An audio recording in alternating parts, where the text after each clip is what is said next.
Good morning, guys. Hope everybody's doing good. Happy Tuesday. Monday was a little bananas for me. I'm sure it was for you. Just typically how Mondays work for me. There's always a lot of build up over the weekend, and so Monday comes around and you have to press through. But by the grace of God, we made it. We did it, and we're here now. So I read Psalm 37 today, which is a great chapter, by the way. But then I flipped over to Matthew 10. And this is kind of what we were talking about the other day. Last I touched base with you.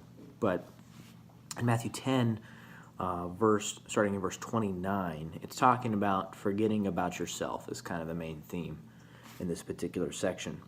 And so I'll kind of read it to you, and then I'll kind of tell you my take, as usual, on it. So in chapter 10, verse 29, what's the price of a pet canary? Some loose change, right? And God cares what happens to it even more than you do. He pays even greater attention to you, down to the last detail, even numbering the hairs on your head. So don't be intimidated by all this bully talk. You're worth more than 1,000,000 canaries. Stand up for me against world opinion, and I'll stand up for you before my Father in heaven. If you turn tail and run, do you think I'll cover for you? Now, I'm going to stop there for a second. That is a powerful statement. And this is pretty much the exact statement I tell my children about being ashamed of God. Stand up for me against world opinion, and I'll stand up for you before the Father in heaven. So that means if we are not ashamed of Jesus, if we're not afraid to talk about Jesus, if we're not afraid to share Jesus, when we get to heaven, Jesus is going to stand up for us. He will defend our honor in front of God. Now, can you imagine the Trinity, the same person, defending against himself? So basically what's going to happen, guys, is that there really will be no defending. It'll be, hey, you are my child, welcome home, welcome to heaven kind of thing. And and we've been studying this in church, God is always praying for us. He's always interceding for us. He's always defending us in prayer.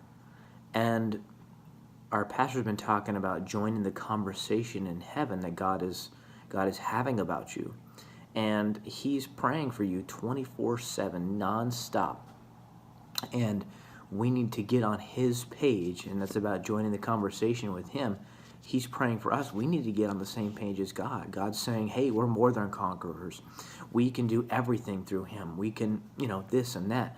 And we need to pray the things that God is saying about us on a daily basis and declare them and ask God to fulfill his promises. And he will.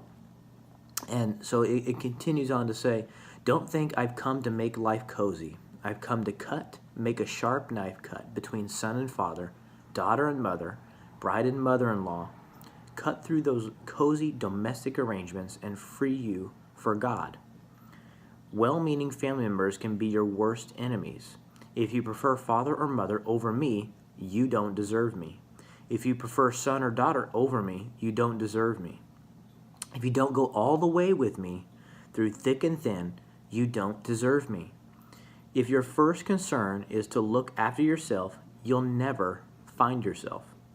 But if you forget about yourself and look to me, you'll find both yourself and me. That's powerful right there. We tell married couples all the time, listen, you can't focus on your in-laws. You can't focus on what other people say. You can't focus on how the worldview is of marriage.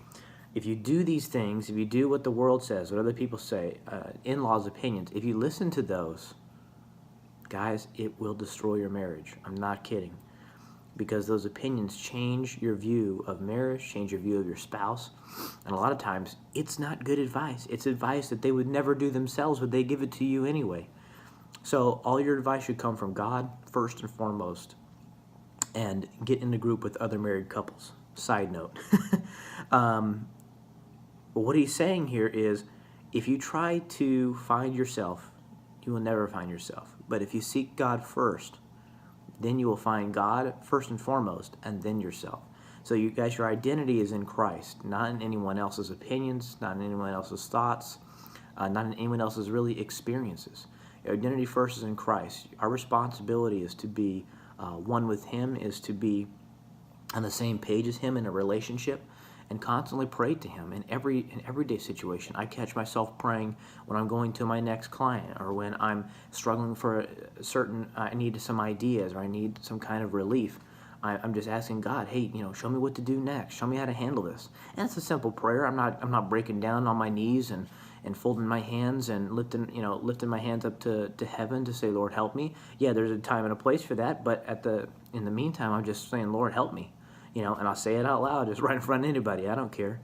And God does. He always comes through for me. I've never had it once where He has not come through for me. He may not say anything, and sometimes that's what needs to happen. Sometimes He's like, why don't you just take a break? Why don't you just calm down, and then we'll see. We'll come back and revisit it. And I guarantee you guys, He comes through every time.